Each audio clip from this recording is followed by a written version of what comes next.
اعوذ باللہ من الشیطان الرجیم بسم اللہ الرحمن الرحیم۔ السلام علیکم، میرا نام زہرہ منصیب ہے۔ میں کلاس ترجمہ و تفسیر کی اسٹوڈنٹ ہوں۔ میرا آج کا جو اسائنمنٹ کا ٹاپک ہے وہ ہے اللہ تعالیٰ کا صفاتی نام القدوس۔ میں آپ سب کو خوش آمدید کہتی ہوں۔ قرآن کریم میں اللہ تعالیٰ کا ارشاد ہوتا ہے وَلِلَّهِ الْأَسْمَاءُ الْحُسْنَى فَادْعُوهُ بِهَا۔ ترجمہ، and to Allah belong the best names, so invoke him by them۔ اور اللہ ہی کے لیے اچھے اچھے نام ہیں، سو ان ناموں سے اس کو پکارا کرو، جن میں سے ایک نام القدوس بھی ہے، the most sacred, the pure one, the one who is pure from any imperfection and clear from children and adversaries۔ کامل ذات، مکمل ذات، اپنے ہی اندر مکمل، اس کا نہ کوئی ہے نہ اسے کسی کی ضرورت ہے۔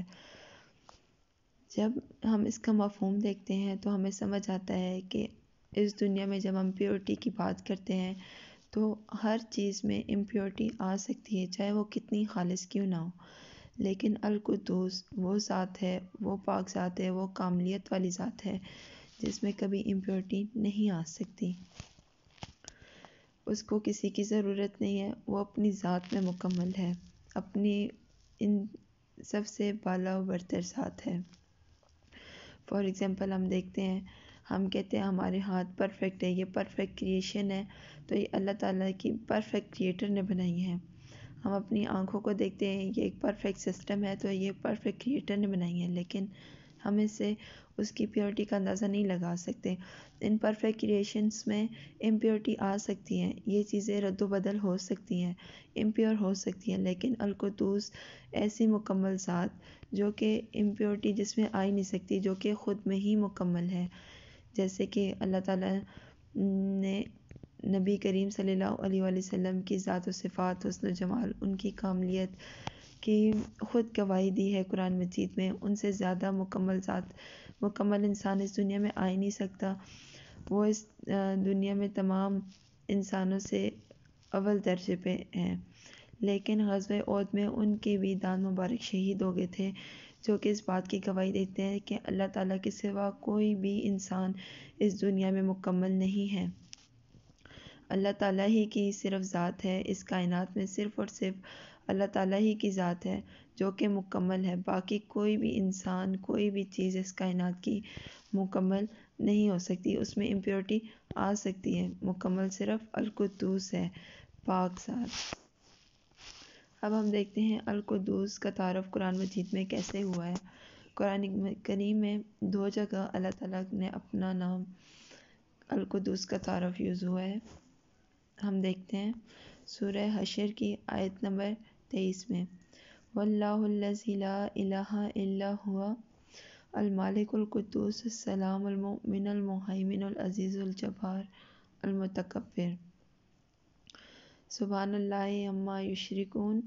وہی ہے اللہ جس کے سوا کوئی معبود نہیں، بادشاہ نہایت پاک، سلامتی دینے والا، امان بخشنے والا، حفاظت فرمانے والا، عزت والا، عظمت والا، تکبر والا۔ اللہ تعالیٰ کو پاکی ہے ان کے شرک سے۔ اس میں القدوس کا معنی اس طرح سے استعمال ہوا ہے، اس کا مادہ قدس ہے۔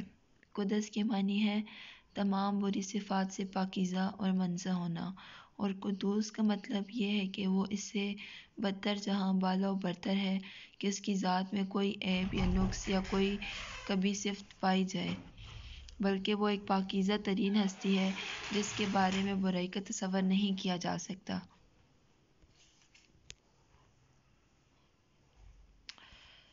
ایک اور جگہ ارشاد ہوتا ہے سبح للہ ما فی السماوات و ما فی الارض الملک القدوس العزیز الحکیم۔ ترجمہ، جو چیز آسمانوں میں ہے اور چیز زمین میں ہے سب خدا کی تسبیح کرتی ہے، جو بادشاہ حقیقی، پاک ذات، زبردست حکمت والا ہے۔ اس کی تفسیر کچھ یوں ہے، عرب کے یہودی رسول اللہ صلی اللہ علیہ وآلہ وسلم کی ذات و صفات اور کارناموں میں رسالت کی سری نشانیاں بچشم سر دیکھ لینے کے باوجود، اس کے باوجود کہ تورات میں حضرت موسیٰ علیہ السلام نے آپ کے آنے کی صریح بشارت دی تھی، جو کہ آپ کے سوا کسی اور پر چسپاں نہیں ہوتی تھی، صرف اس بنا پر آپ کا انکار کر رہے تھے کہ اپنی قوم اور نسل سے باہر کسی شخص کی رسالت مان لینا انہیں سخت ناگوار تھا۔ وہ صاف کہتے تھے کہ جو کچھ ہمارے ہاں آیا ہے ہم صرف اسی کو مانیں گے۔ یہ پوری کائنات اس بات کی گواہ ہے کہ اللہ ان تمام نقائص اور کمزوری سے پاک ہے جن کی بنا پر یہودیوں نے اپنی نسلی برتری کا تصور قائم کر رکھا تھا۔ وہ کسی کا رشتہ دار نہیں، جانبداری کا اس کے ہاں کوئی کام نہیں، اپنی ساری مخلوق کے ساتھ اس کی یہ معاملہ یکساں عدل، رحمت اور ربوبیت کا ہے۔ پھر ایک اور جگہ فرمایا گیا کہ وہ بادشاہ ہے، یعنی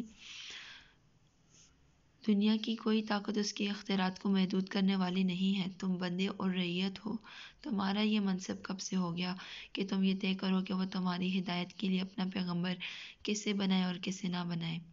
اس کے بعد ارشاد ہوا کہ وہ قدوس ہے، یعنی اس سے بدتر جہاں منزہ اور پاک ہے، اس کے فیصلے میں کسی غلطی، کسی خطا کا امکان ہو یہ ممکن ہی نہیں۔ غلطی تمہاری سمجھ بوجھ میں ہو سکتی ہے، اس کے فیصلے میں نہیں۔ اللہ تعالیٰ ہمیں عقل و فہم عطا فرمائے۔ جزاک اللہ خیر۔